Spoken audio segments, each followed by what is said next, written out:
ये मैसेज सब तक आप बता दीजिए।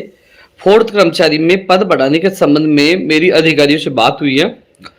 कर्मचारी चयन बोर्ड के द्वारा जो लेटर लिखा गया था उसके बाद एआरडी ने 140 विभागों को जो 53,000 पदों पर जो वैकेंसी निकाली थी, लगभग और पद है, तो उसकी रिवाइज सूचना मांगी है। मैं आपको बता दूं, एआरडी ने सभी 140 विभागों से सूचना मांगी है कि कितने पद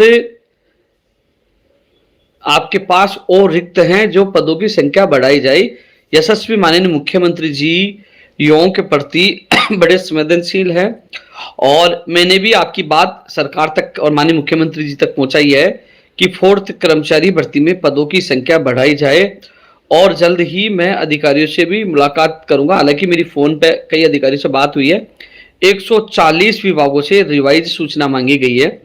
अब वो कितने पद आएंगे कि कितने पद और विभागों में खाली है। हालांकि एसएमएस में जो कुछ पद थे उसमें कमी हो सकती है, क्योंकि कई जमादारों के पद भी जोड़ दिए गए थे, लेकिन अन्य विभागों से पद बढ़कर आएंगे। तो ऐसे में कितनी पदों की संख्या बढ़ाई जा सकती है, 140 विभागों से सूचना आने के बाद ही स्थिति स्पष्ट होगी। मैं इस संबंध में माननीय मुख्यमंत्री जी तक अधिकारियों तक बात मैं पूछा रहा हूं और पूछा भी दी है और लगातार मैं प्रयास करूंगा। और फोर्थ कर्मचारी की मैं एक बार पुनः बता दूं कि 140 विभागों से सूचना मांगी गई है।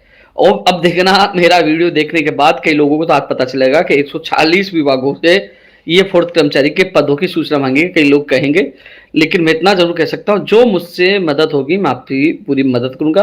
अपने दिल पर हाथ रखना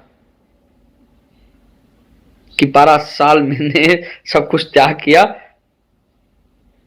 और आपने जो कहा वो किया। अब जो मैंने उस समय लाइव में भी कहता था कि एक दिन मेरी याद आएगी, जब मैं छोड़ के चला जाऊंगा उस दिन मेरी याद आएगी। मेरा लाइव उठा के देखना, सर्च करना, पहले के पुराने लाइव मैं बोलता था, तो लोग सोचते थे कि यार क्या जाएगा, ये तो कुर्सी पे जम के बैठ गया या अध्यक्ष नहीं हटेगा। अब समझ में आ रहा कि चला गया तो चला गया, कहा था मैं छोड़ के चला जाऊंगा, उस दिन मेरी याद आएगी और मैं गया हूं। तो आज जरूर आपको एहसास होता होगा, सब लोगों को एहसास होता होगा, वो व्यक्ति डट कर खड़ा रहता था। सर्दी हो, गर्मी हो, चाहे बरसात हो, होली हो, चाहे दिवाली हो, चाहे लाठी हो, चाहे अनशन की वो एसएमएस का हॉस्पिटल, चाहे कोई हो, कभी हटा नहीं, लड़ा हूं आप लोगों के लिए बेझिझक होकर। तो जहां मुझे मौका मिलेगा मैं आप लोगों की बात रखूंगा। लगातार मेरे कॉल आ रहे हैं, फिर आप लाइव में जुड़ूंगा। धन्यवाद। जय हिंद, जय भारत।